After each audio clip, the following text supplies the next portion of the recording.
1. Eagles change vibe with run-heavy drive.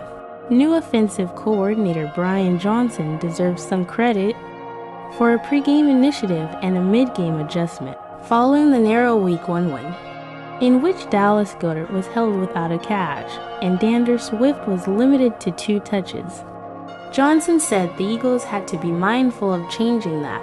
Mindful they were, as Goedert caught 6 passes on 7 targets and Swift had a career night with 175 rushing yards and a touchdown. Johnson also gets a thumbs up for his back-to-basics approach when the Eagles' offense stalled. They kicked an opening drive field goal, but followed that with a 3-and-out, an interception, and a missed field goal, mirroring Sunday's second quarter doldrums. 13 minutes into Thursday's game, the link was a chorus of boos, but Johnson went to the ground game, even with Kenneth Gainwell inactive, to counteract Brian Flores' kitchen sink defense, which gave the offensive line some issues. It worked. The Eagles ran the ball on 13 of 16 plays on their first TD drive, kick-starting a run of 4 straight possessions with a score. There is still quite a bit they can do to tighten things up offensively, but this felt like a mini breakthrough for a coordinator in his second game calling plays, after he'd heard the boos. 2. Late first half turnover once again is a killer. In Week 1, the Vikings drove to the Buccaneers' 13-yard line with 23 seconds until the half in a 10-10 game. On Thursday, Minnesota trailed 10-7 with the ball at the Eagles' 31-yard line with 45 seconds till the half. Both times the Vikings had a chance to take a lead into halftime. Both possessions ended with a turnover in Week 1. Kirk Cousins forced a pass behind his receiver in traffic, and the ball was picked. Against the Eagles, Justin Jefferson coughed up a fumble at the Eagles' 1-yard line, and a worse, fumbled it through the end zone for a touchback. And not only did the Vikings not score, but the defense couldn't hold the Eagles for the final 34 seconds as Jake Elliott bombed a 61-yard field goal. So instead of the Vikings possibly taking a 4-point lead, they went into the half down 6, 2 weeks in a row.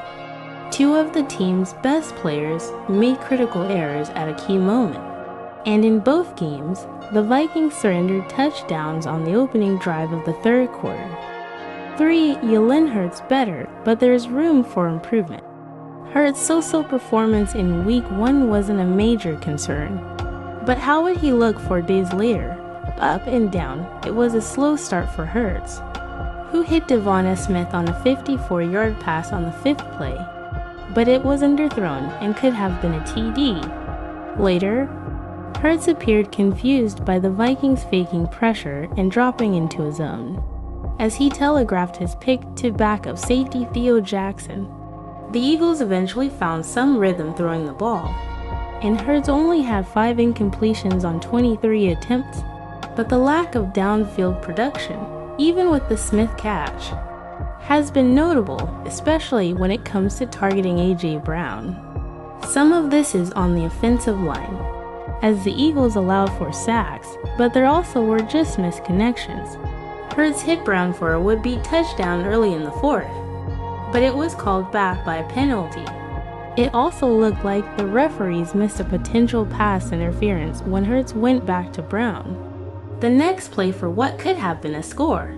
But so far, all of Brown's receptions this season have been 9 air yards or fewer per next-gen stats.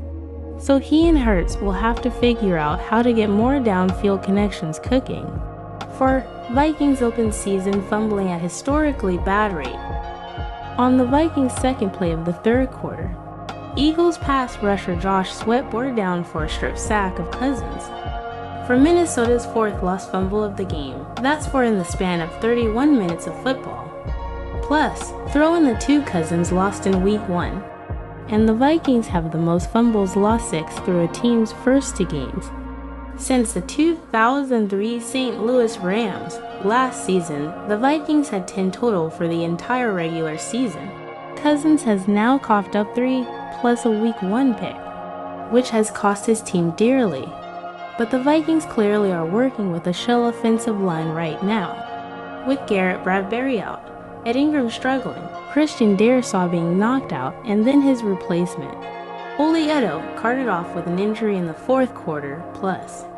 For different Vikings fumbled Thursday, so it's not just a one-guy problem. Whatever the case, it's got to be fixed quickly. The Vikings are 0-2, and the schedule isn't really softening anytime soon. 5. Eagles' banged-up secondary barely hangs on. The Eagles' secondary has some rough moments in this game, with cornerback James Bradbury and safety Reed Blankenship inactive, and cornerback Avani Maddox getting hurt mid-game.